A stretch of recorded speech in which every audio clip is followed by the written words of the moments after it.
thank you all so much for being here. We have to acknowledge the work of League of Women Voters who continue to do amazing work all over this country. So let's give all of its members across this country a great hand.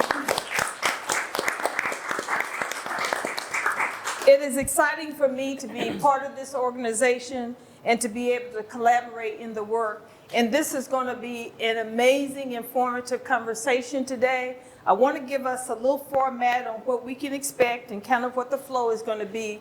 Brandon, who's one of the most amazing videographers on the planet, is going to be recording our conversation today, because not only we want to inform our members and our constituents that are here in the room, but later on next week we're going to be broadcasting this panel on the League of Women Facebook page, so we can make sure that this information that you share today is going to maximize in our community all over.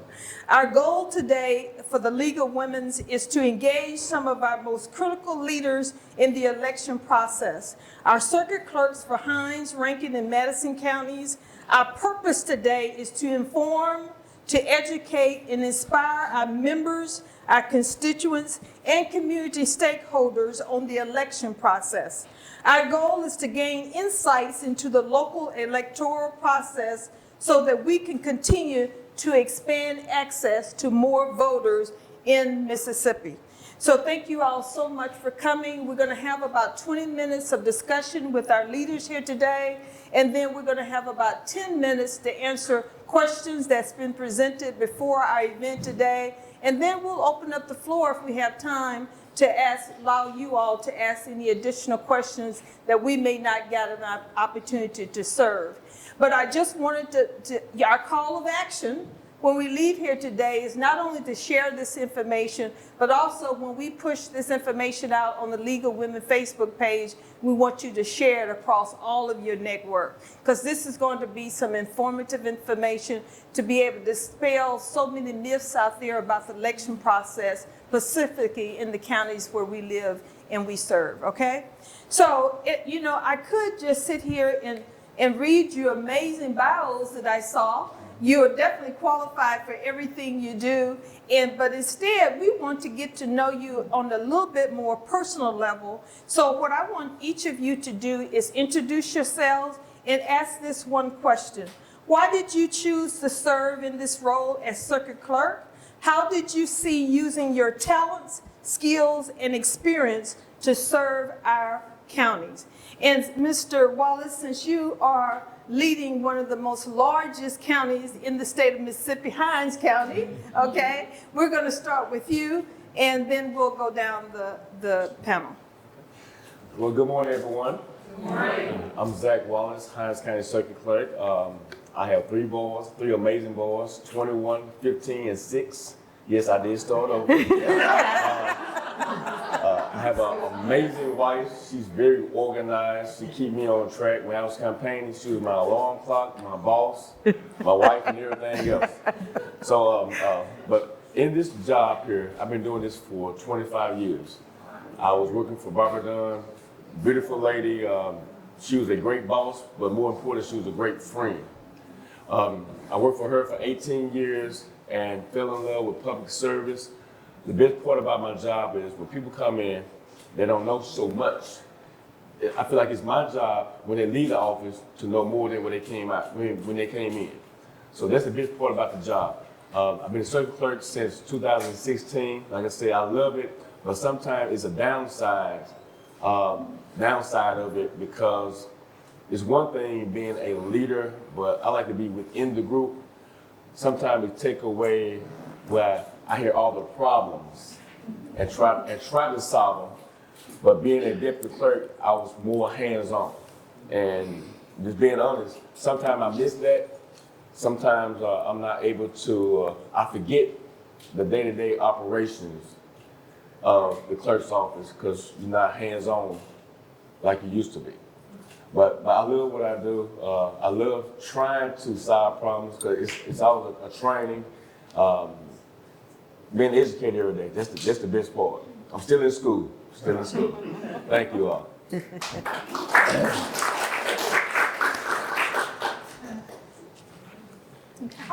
I'm Anita Wray, and I am the circuit clerk in Madison County. I worked with Zach for 13 years under Barbara Dunn, and that's kind of where I got started in the circuit clerk's office.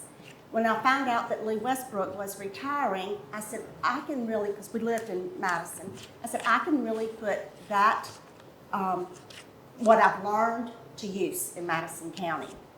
Yes, I do work behind, there's a lot that goes on behind the doors in the office there, and most of my girls, you know, they know the, you know, the rules and everything, but it's such a rewarding position. I mean, my father taught me to give back to the community whenever we were very young in church, and growing a garden for all the church members, you know, and they would come out and pick, and it was not uncommon to really see the church members canning, or the church members out picking vegetables in the garden. My daddy did a bus ministry, and I was always with him, so he taught me at a very young age to always give back to the community, and that's why I wanted to be circuit clerk, because I felt that was my experience, and that's where I could give back.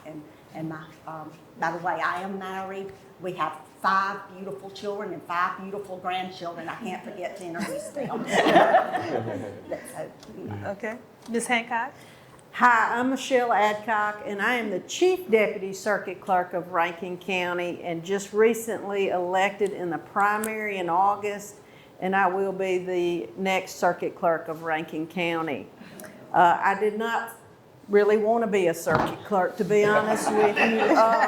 My background, I'm an IT professional, worked for the Board of Supervisors for 22 years prior to Miss Becky Boyd, our clerk, encouraging me to run in this vital role for our county and our state, because we work so closely together with the other 81 circuit clerks in the county. But my background is elections, and I always ran our county elections from a IT perspective. And she called me in 2018 and said, I want you to run to be the next circuit clerk. I said no. And I said no for 18 months. And God had another plan. God encouraged me. He spoke directly to me to run. And the reason why I ran is to be the hands and feet of Him. And that is really my whole purpose of being the circuit clerk. We do serve a great amount of people that, you know, every day we serve people with problems, grandparents whose kids got arrested. You know, we don't just do voter registration and absentee voting. We serve a broken community, just like every community in the state of Mississippi. It's not always a happy day. I've cried, I've prayed with our constituents, and but I do have a lot of background in elections and versed in state law, and God called me to do it with the support of Miss Boyd and all of our employees. I was elected. We'll be unopposed on the general election coming up. So I am married to my husband of 28 years. We have 2 sons, Wyatt and Weston, 26 and 20. I still got a college kid, no grandkids. A little bit older than Zach's youngest, but I'm looking forward to making some changes in our office, technology-wise, and just looking forward to serving our people. Thank you all so much. That was, it helps us get to know you on a personal level. You know, sometimes we run into your offices and we want information, so it's good to make that connection to us from a community standpoint. We have a lot of information we want to delve into, so I'm not expecting everybody to answer all the questions. Matter of fact, I'm going to be a little direct on our questions that we have, and then there may be some questions later on that we open up the floor for. So let's get started. I want to start with you, Mr. Wallace, and asking you the question. Can you explain the role of circuit clerks in the election process and what their responsibilities are? Okay. The role as circuit clerk in the election process, by law, we are the custodian of records. Same with the court. It's our job to make sure that all election materials are not tampered with and are stored in a safe manner. That's until the election time starts to the end when the election is certified. That's our major role. We also deal with absentee voting. Same with absentee voting. Process the vote, keep it safe, make sure they're not tampered with, and turn it over to the resolution board on election day. That's the job. Okay. Ms. Adcock, how do circuit clerks facilitate voter registration? What steps do they take to ensure the accuracy and integrity of voter registration records? We are the register of the county, and so when these applications come through the mail, a lot of people come in and bring their applications in. We process it through our online voter registration system. It's called SIMS. It's run through the Secretary of State's office, but we gather the information, we enter it into the computer system, and then we scan those forms and keep track of the information that way. And then those records are kept for a period of time, and then they are shred basically. But all that information is kept on our online voter registration system. Did I answer that question properly? But we do make sure that you know you're the right age. People have a misnomer in our state. Probably we do not register by party. We get calls all the time. I want to change my party, but they just they don't understand. We don't, in the state of Mississippi, our law states that we don't register by party. And we also make sure that there's a system in place that with disenfranchising crimes, we want to make sure that the voter's old enough.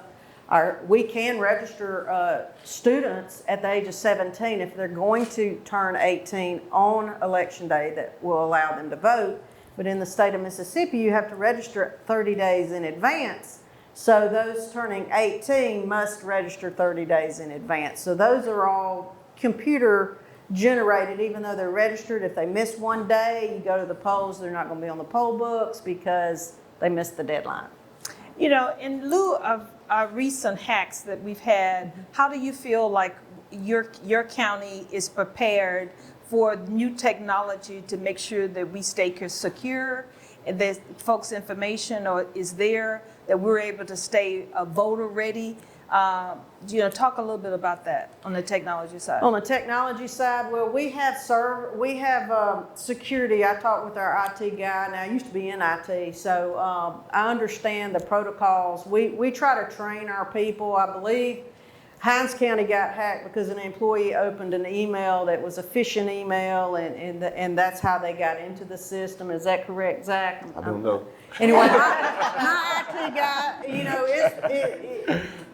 it's never, you know, we say we're safe, but you have to have a disaster recovery plan in place, and that disaster recovery plan is if the building burns up or you get hacked by a cyber attack, that you have a backup plan in place. Now, our backups are done redundantly, off-site, and so our IT department has a plan. Now, Hinds County has a plan too, but you cannot perfect everything. You cannot, there are holes in network security, and it's not the first time. I'm begging my IT guys to have that plan because we could be next, you know, and it's not a, no backup plan is 100% and no firewall is 100%. Because you're always going to have that back door in somewhere that they're gonna attack you at.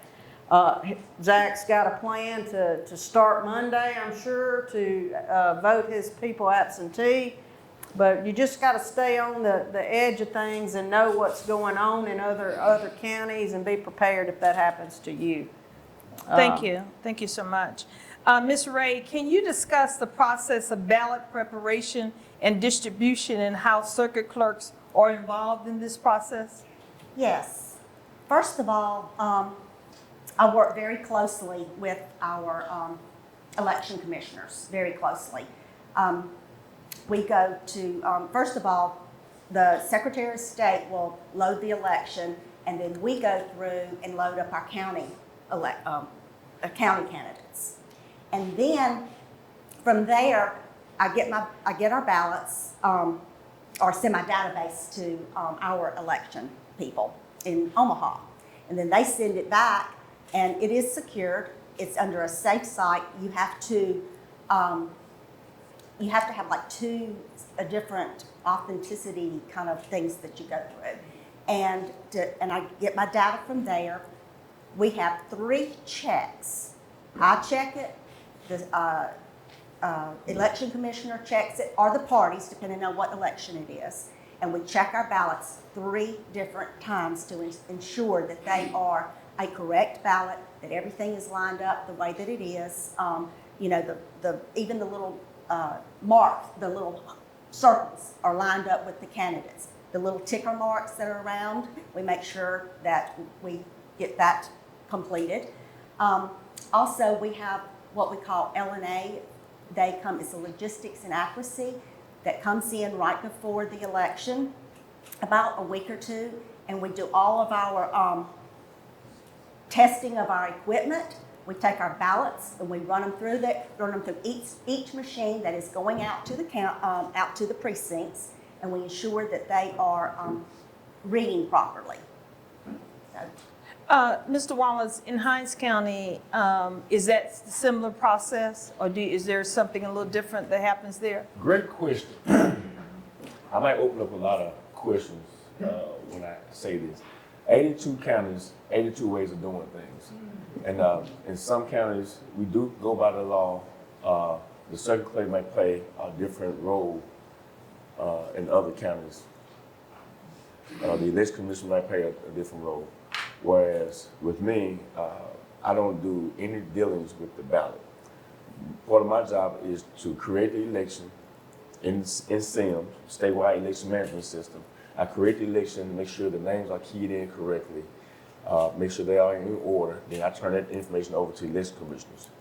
It's their job to proof the ballot, to make sure that the names are in the system correctly, the way they want it to be. Say my full name is Zacchaeus Wallace, but I go by Zach Wallace. So, and some people might go by nickname. They want their name on the ballot. So it's their job to make sure that I type the name in correctly with the nickname in there, the right order, and we go from there. So we do have different roles that we play, and it may not be the same in other counties.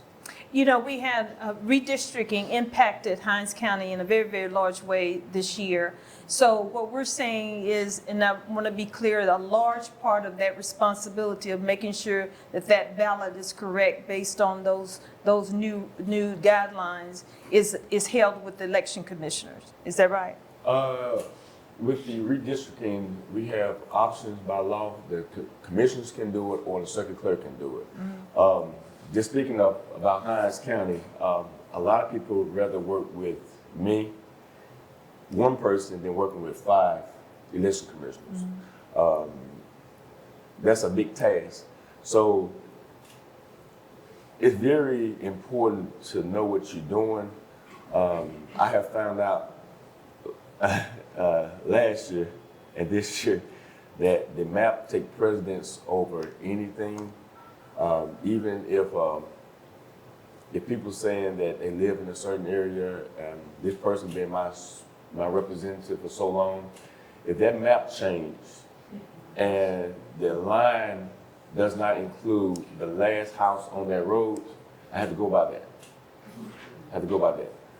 That's very important. A lot of people do not understand this, and I wish the legislature will talk more with the circuit clerks and the commissioners, because when they draw the line, if they're going down this road here, great example, this road here, the houses on the left side may be in a whole nother area, a whole nother district. So it's our job, the circuit clerks and commissioners, and them know I'm talking too much outside. No, go ahead. It's our job to make sure that that boundary on the left side may be Senate District 28. The right side may be 29. We have no idea how the legislature changed that. I'm not talking to you. So, but that's very important to make sure that that's correct. We had a lot of precinct changes. We have 107 precincts in Hinds County. That it's been taught we need to have smaller precincts. But when that changes, when the precinct changes, doesn't go to the legislature. So when we did redistricting this year, you had precinct 95 that was still on the map. In the system, there's no 95 in the system. So what do? I had to find out that little area in precinct 95, find out all those roads in precinct 95 to make it match the map. So those residents is represented by the right person. Even though around them, it's a whole different precinct. That's part of it. Right. So there's a lot of things that we don't tell you all. This job is very, I'm not gonna say difficult, it's very detailed. Right. And I talked to Ms. Jones a couple of weeks ago, and sometimes I give out too much information. Sometimes too much information is too much information. It confuses people. It'd be great if everyone get a voter registration card with all your representatives and senators on there, but it's too much information. I'd rather you call and say, hey, who's my representative? Who do I need to call to do this, to do that? That's part of it. That's Hinds County, that's the state of Mississippi. Well, we're grateful for organizations like the League of Women Voters, who their role is to help voters try to work out the clarity through a lot of this process. I want to start this question with you, Mr. Wallace, and then I want to push it over to Ms. Adcock too, because this is all of this is so important to us, but we've been having a lot of conversation and activity around this particular question, early voting. How do circuit clerks coordinate and oversee early voting and absentee voting process? Early voting, in the state of Mississippi, there's no early voting. People might call it early voting, but it's absentee voting, saying that you're gonna be absent on the election day. You have to have a reason why you're gonna vote early for the election. So some of the reasons might be you're gonna be out of town on election day, military, you're going overseas, you're gonna be in the hospital, 65. you're over 65. Those are some of the reasons. I wish we could have early voting. I will support it, but if they change it to early voting, I would love for them to change other things too. Whereas if you do early voting, do not have the clerk to keep up with everything and end that Saturday before the election. We need time to make sure everything is taken care of. When you have presidential elections, you're asking us to make sure everything is secure for 45 days. That's a lot. Saturday, make sure everything is processed so the election commissioners or the circuit clerks can print out poll books where when you go to the precinct, it'll show that you voted absentee. In the past, the laws have changed. If you vote absentee and something came up, whereas you can be here on election day, you can go to the precinct on that day. Your absentee vote is canceled, and you can vote on election day. Now the law has changed. When you vote absentee, you cannot vote on election day. It's against the law to tell people you cannot vote. People will let you vote by affidavit. That affidavit vote will not count if you vote absentee. So early voting is great, but if things need to change on the back end to make sure it's run properly. Ms. Adcock, expand on that a bit and also talk about early voting. I mean, we as working folks and folks that, especially us as women, we think more people should have access to it. Talk to us about what your feeling is about that topic. Well, I'm going to support early voting, not absentee voting if I get the chance, but each state's different. And so Florida, they have what's called early voting, and for 2 weeks prior to every election, they can just, if it's a pretty day for an older person, they can go out and vote because you don't know what may happen on election day. But we have absentee voting, like Zach said, and you have to have an excuse. And like we do want to provide a way for people to vote when you cannot be available on Tuesdays. Let me just give you some examples of the workforce that may need to absentee vote. That would be nurses, doctors that work these 12-hour shifts that may not can get to the polls from 7 a.m. to 7 p.m. You have students that are on college campuses all across our nation. We will mail them a ballot. They still have to get it notarized, show ID, and get it mailed back in and postmarked by election day. We will count those 5 days after the election day. So there's a 5-day working to get those in. Now our mail service is not just great. One day I was sitting there 6 months after the last presidential election and got a ballot 6 months later. So, I mean, we do have those issues, but we vote people, like Zach said, that are in the military all across different continents. We have citizens living that reside outside of our area, like I have a lady that's just turned in her paperwork. She wants a ballot, and she is actually just teaching in China for a 6-month period, and she's not going to be here. So we're going to make sure she gets that ballot, be able to vote. Truck drivers, just all kinds of workforce, and we're open. We are open by state law. Everything we do in our offices are state law. So we open 45 days. The state legislature says there should be enough time for you to realize that you need to vote absentee. And then that allows for mailing out and receiving back those ballots. We are, by state law, open 2 Saturdays prior to each election. That allows people that work Monday through Friday that can't necessarily make it into our office during working hours to come in and vote on those Saturdays. Rankin County's open 8 to noon before every election. We're open on a Saturday, I think it's October the 7th. October 7th to meet the 30-day voter registration deadline. So we're always, all the state offices are open at that time. So this is not just for this general election, it's for every election. And we try to teach people that come in and do this that, hey, don't wait till the last minute. You have 45 days to make these decisions. Don't call us for a mail-in ballot on the Friday before an election, because we can mail it out to you. We're not going to not mail it to you, but the odds are you getting it back are they're getting slimmer.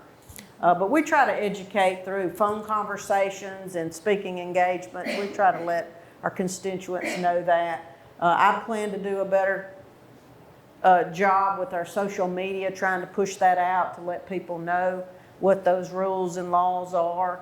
But we're trying to accommodate everybody that we can. If somebody's coming and they're gonna be at 5:15, I'm like, I hate to hold my staff up, but I'll wait on you. But that not all offices can do that, but we try to do our best. Thank you.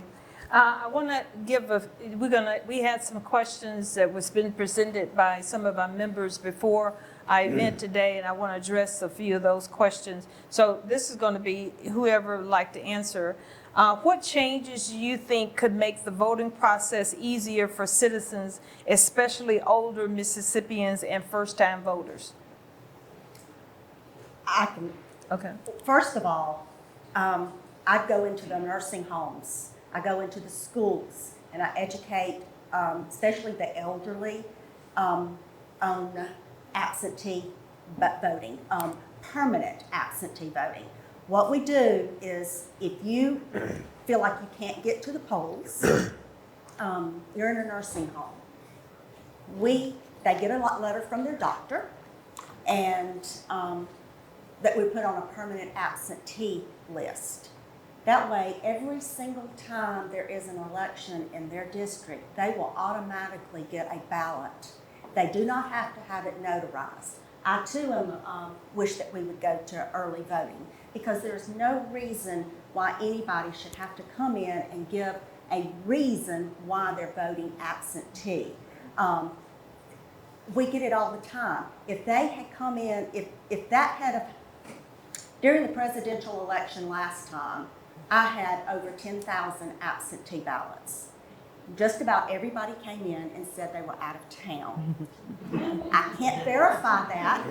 If that was the case, we would have had nobody in town on election day. So, and that's why, everybody should have the opportunity to come in, vote, and their vote count.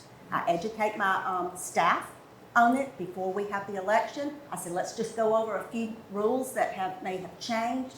Let's just remind people, make sure you sign across that flap.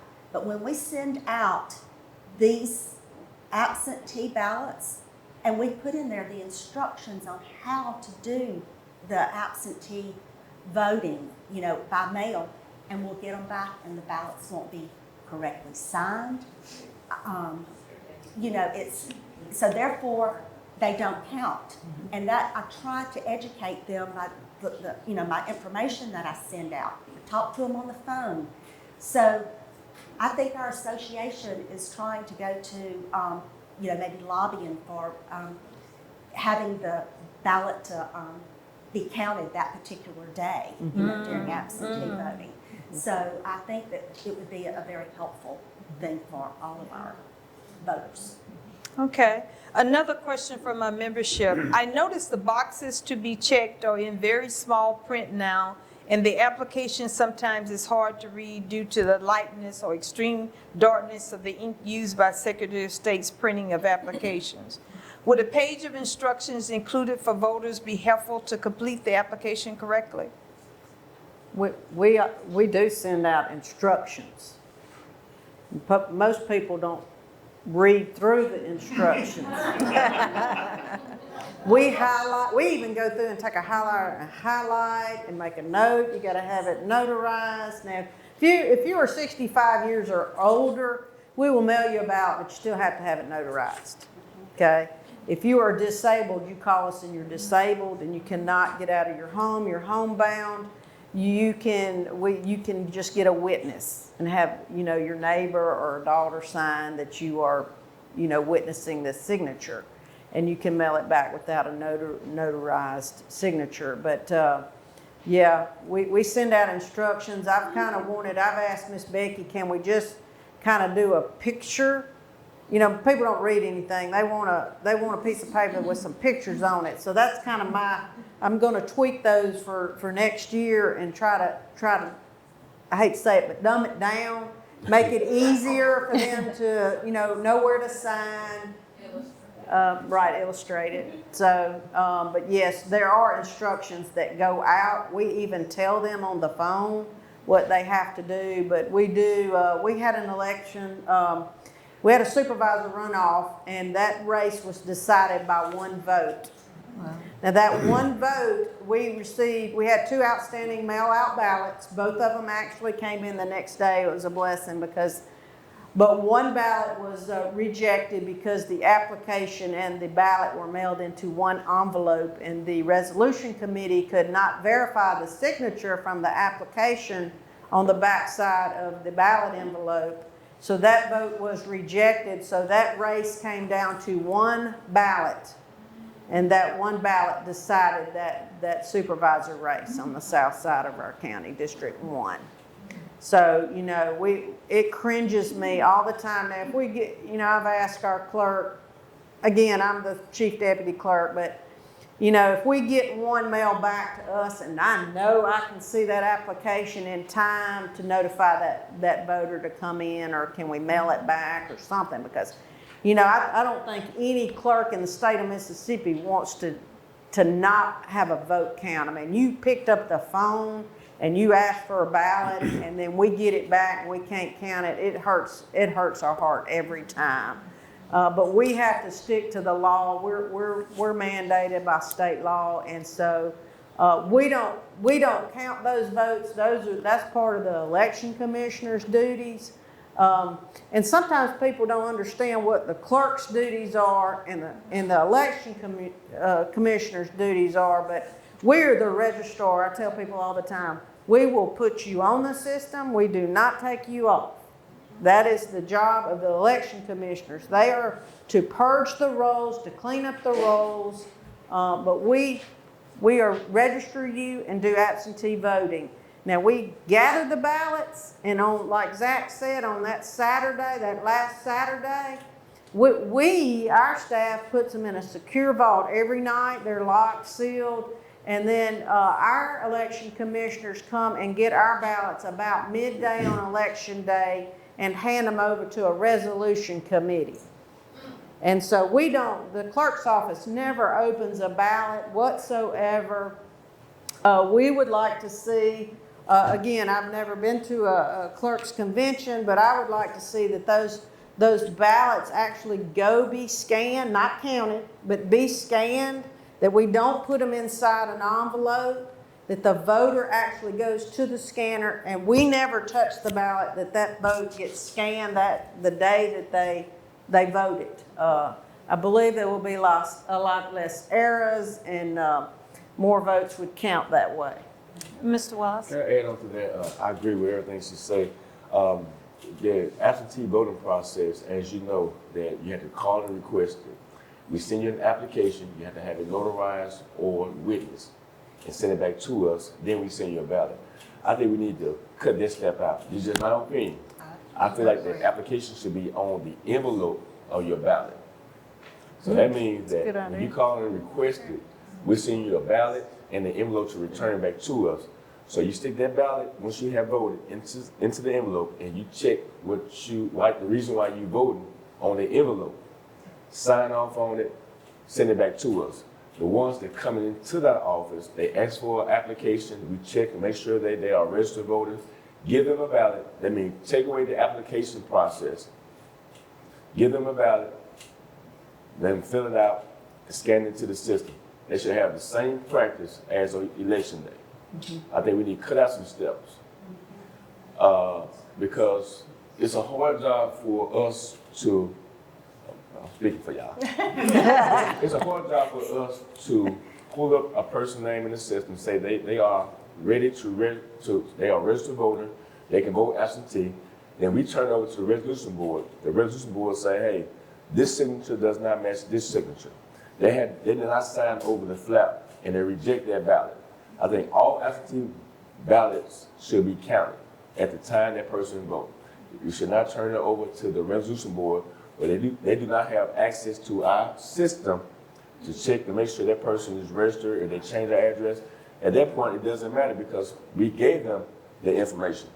So you have another group to come and double check us, and their vote is not counted. So I think if the application had directions, it still will not work. People call us all the time. They might get the ballot a week later. And just life, you forget everything we say. You might call us back, what am I supposed to do with this? You know, we highlight things, make it dummy proof, send directions. They still might sign the wrong signature on the wrong line. I mean, not the wrong signature, but sign on the wrong line. That's just part of it.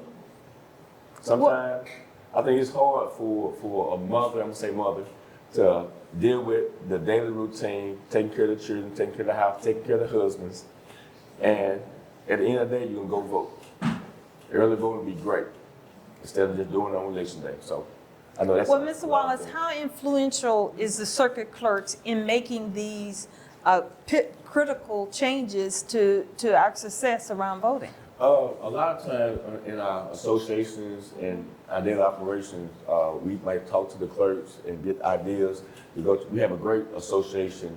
We bounce ideas off of everyone. We have a lobbyist named Crowell, and we tell him, hey, we want to make changes. We come as an association, and they present it to the legislature, and we go from there. But we have to make sure everyone on the same page, all 82 counties. So that does help sometimes, but when, like you and I, when we don't hear things on a daily basis, we don't understand the details. So maybe the legislature sometimes, if they're not routine on the election process, okay, that won't help us out at all. But will it help the citizens? Yes, that's just part of it. Ms. Wray, look like you had something to say. You know, I was just agreeing with what Zach was saying. You know, our legislature, I guess we call it the lobbyist, Crowell, he's so informative. And I was going to say that our board, like our president and vice president, they all connect with Crowell, and they'll go to the Capitol, and they'll talk with the Speaker of the House. They talk to with the changes that we as association has agreed upon that needs to happen, because we are the ones that deal with the voters. A lot of times these legislators do not, you know, and they don't really know what the concerns. Yes, you know, this job has taught me. This job has taught me that when I do retire, I think I want to lobby for some changes myself. You know, because this has become very important to me, very important, because I don't care what party you're with, and this is very dear to my heart. I want your vote to count. So many people in our country has died, not just overseas, but in our own backyard, have died for this right. They fought for it, and I am determined that every vote counts, and that's why I'm so adamant about it. Just Passionate Thank you about it. so much. We just have a couple more minutes, and I'm going to open up the floor for questions for our guests. I see the Karen. Thank you. Yeah, I got a question from the if you see a problem at your voting precinct or a lot of precincts, and hello, it's not the circuit clerks, how do you get changes there to the election commission?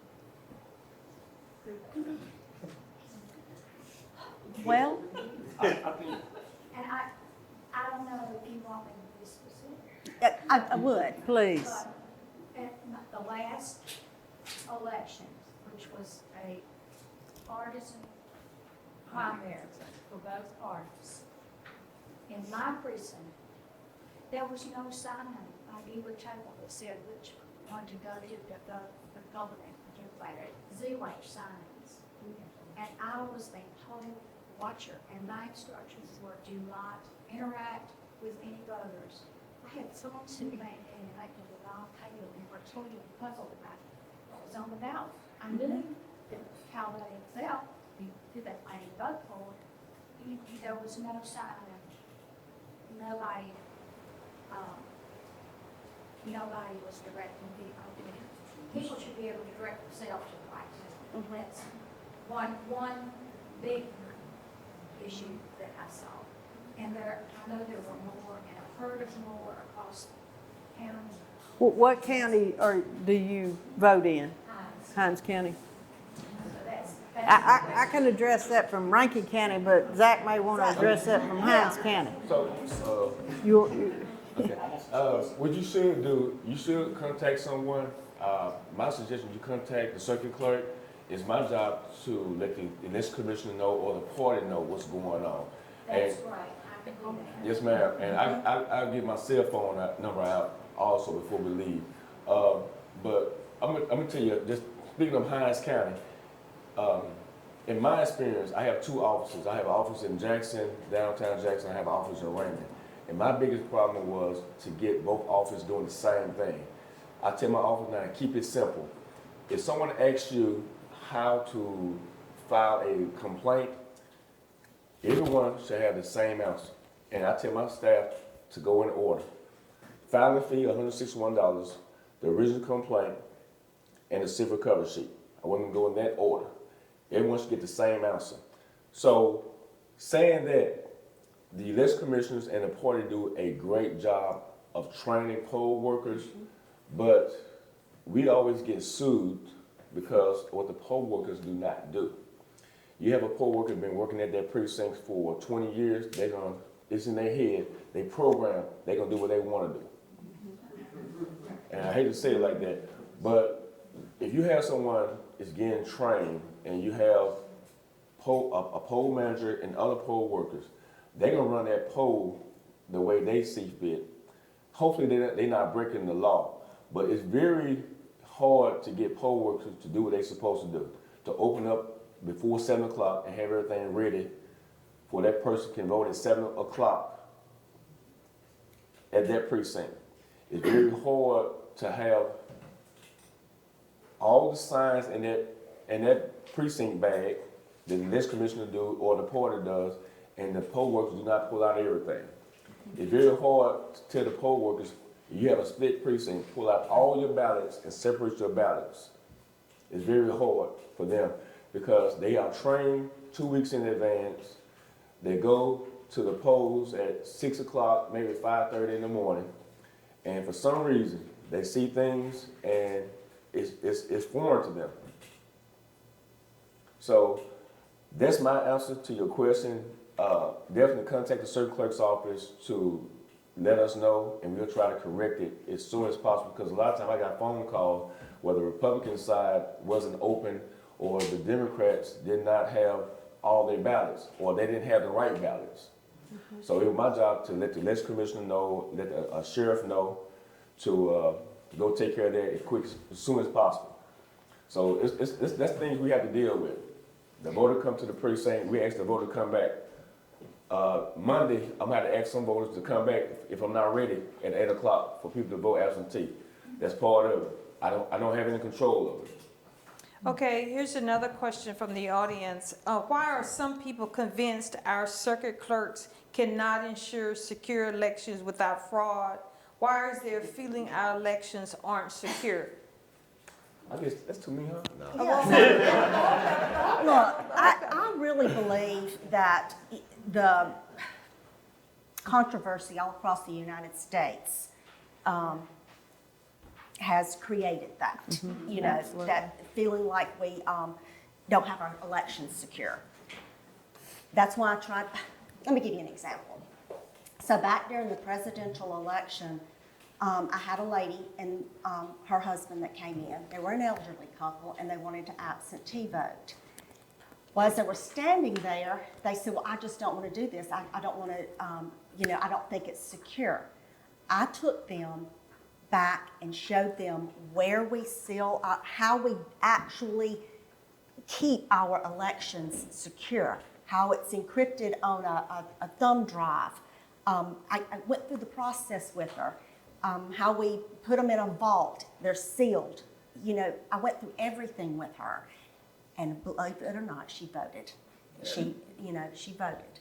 And I don't know why that people want to say that our elections are not secure. I know that we get hacked. I know that we do.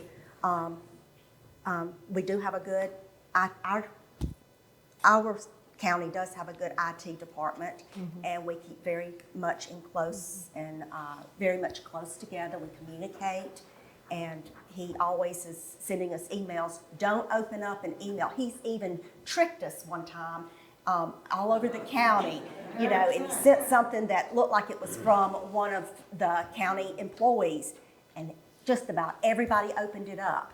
And he comes back, he said, that was a trick, so it taught us a lesson. I want to speak on that too. What the general public doesn't know is there is a lot of auditing that goes on. Yes. And I like to kind of dumb it down a little bit, but if we, and I'm talking we, election commissioners, send out 100 ballots to a polling place, there are 100 ballots that they're accounted for. Now, in Rankin County, there is no Republican table and Democrat table. The parties contract with the election commissioners to run those primaries. It's ultimately responsibility of the parties to oversee those primaries. They do sign the recapitulation reports and they do check the ballots and all those kinds of things. But our equipment is never connected to any internet. They are not connected to our internal servers within our county ever. Those ballots are scanned into a scan device. Those scan device keeps track of how many ballots are being scanned that day. Our poll pads keep up with how many signatures are on file. So at the end of the night, the poll managers come together, they have a recap sheet. They had 100 ballots, 50 people came in and signed the poll pads, 50 people scanned the ballots, and I have to have how many ballots left over? 50. So all of this is done to ensure that, we don't have 150 scanned over there when the polling with the election commissioner only sending out 100. And so those things are happening that the general public doesn't understand. And then on election night, the V drives that keep those scanned ballots they've got the scanned ballots, but the totals, and it's just a process where all these precincts are bringing in this data that night, and they are being looked at and audited at that time when those counts are all added together. So, you know, we don't just take it for granted that it matches. They do audit, they double check, even days after the election commissioners are doing some audits.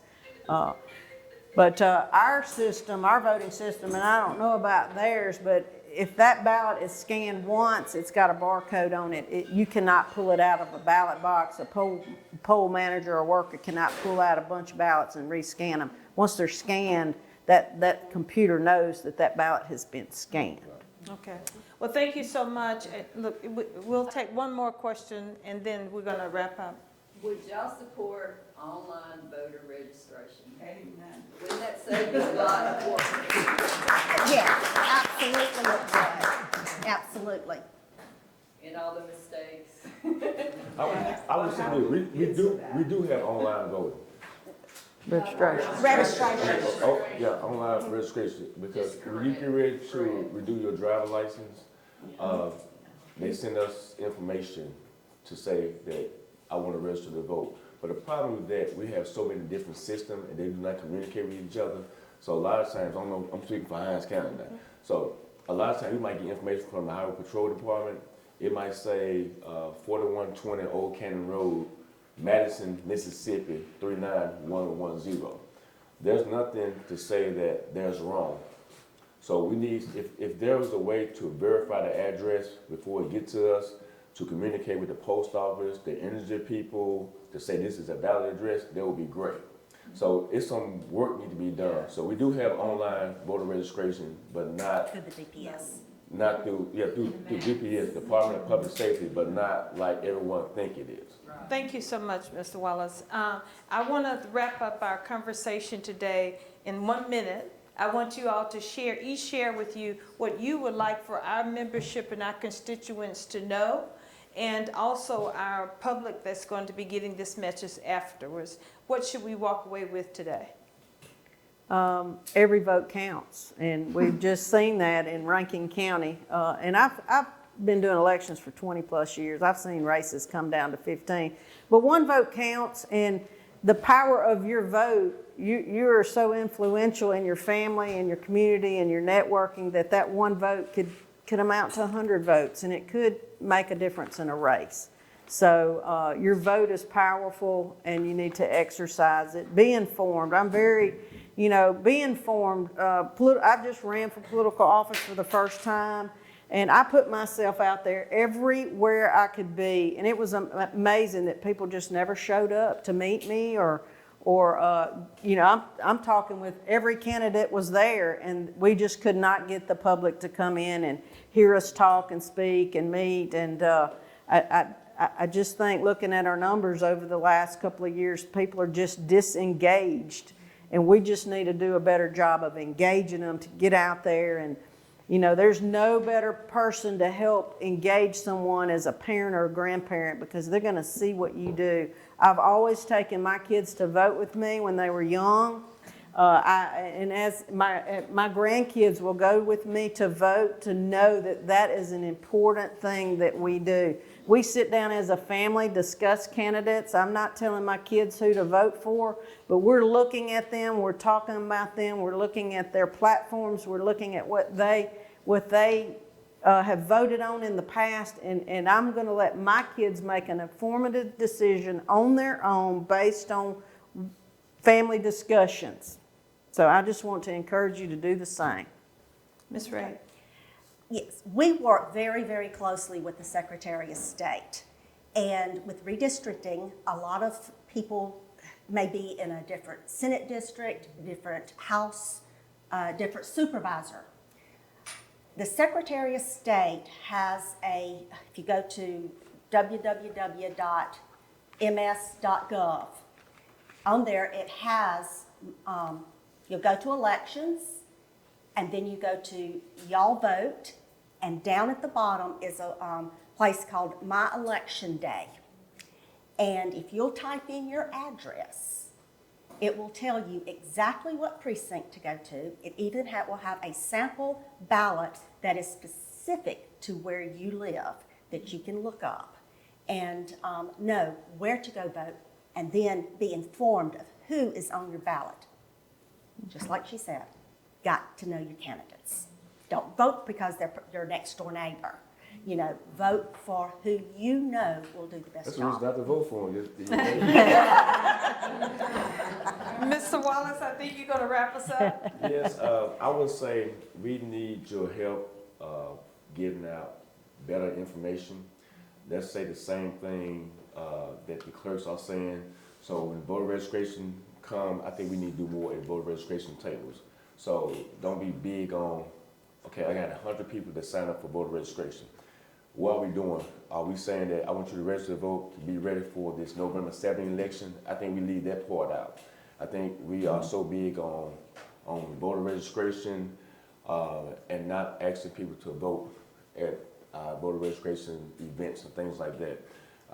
Because a lot of people take pride in saying that I had 100 people registered to vote, but when we process that paperwork, only about 20 people are new registers. Everyone is voted. We have, in Hinds County, we have over 164,000 registered voters, about 55,000 votes. I think we need to put more emphasis on the people who are not voted. So instead of sending out cards, telling people who to vote for, we think we need to remind people to vote. And I would love for everyone to just assist, help each other out instead of, like I tell people. Your information sheets you hand out, your instructions, whatever, should list all the pending vote dates for the next 2 years. Yeah, that's on the Secretary of State's It is. website. Yeah, but when you guys give information, somebody registers, hand them that card that says these are the next dates you can vote. Yeah, I try to do that, but it's hard reaching people. That's why I say I'm asking for your help to make sure you give out the right information, the same information. And that's very important. Because a lot of people come to our office thinking that I can just go in and vote and don't have to worry about doing certain things that's very detailed to us. And I think that's a real problem. Because that's why some people do not vote, because I think it's a headache. Well, look, we've gone over our time, but I think we all feel that this has been important information and important discussion for us to have.